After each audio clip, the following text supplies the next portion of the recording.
For 6 years, Oksana Malaya spent her life living in a kennel with dogs. Totally abandoned by her mother and father, she was discovered behaving more like an animal than a human child.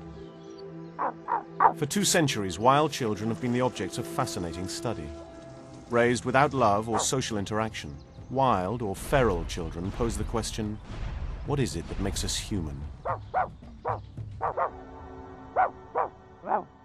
One of the central questions in all of science that has to do with humans is, are we a product of our genes or are we a product of our experience? The old nature-nurture issue. Feral children tap into this because they are the natural experiment that we're not allowed to carry out.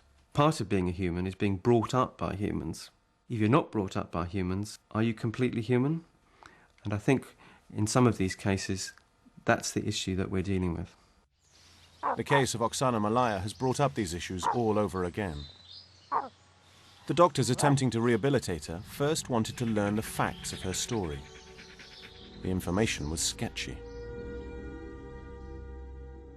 Oksana was born in November 1983. When the baby girl was born, she weighed 5 pounds 11 ounces and didn't have any abnormalities. Her parents were alcoholics. One night, too drunk to care, they left their daughter outside. Looking for warmth, the 3-year-old crawled into the farm kennel. She curled up with the mongrel dogs that probably saved her life. Mum had too many kids. We didn't have enough beds, so I crawled to the dog and started living with her.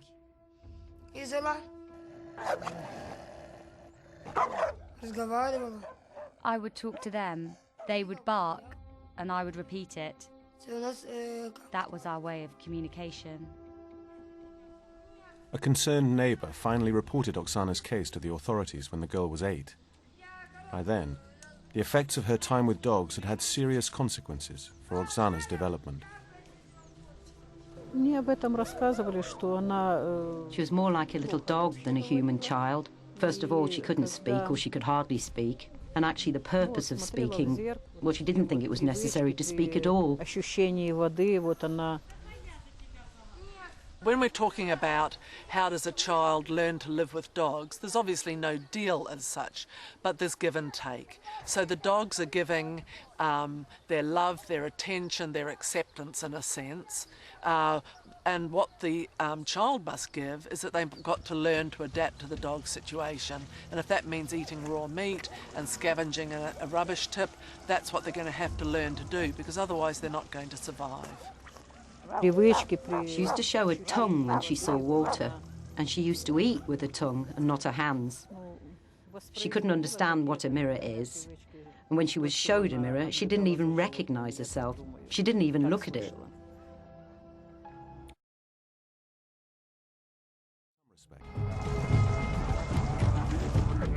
Oksana Malaya began her life living with dogs.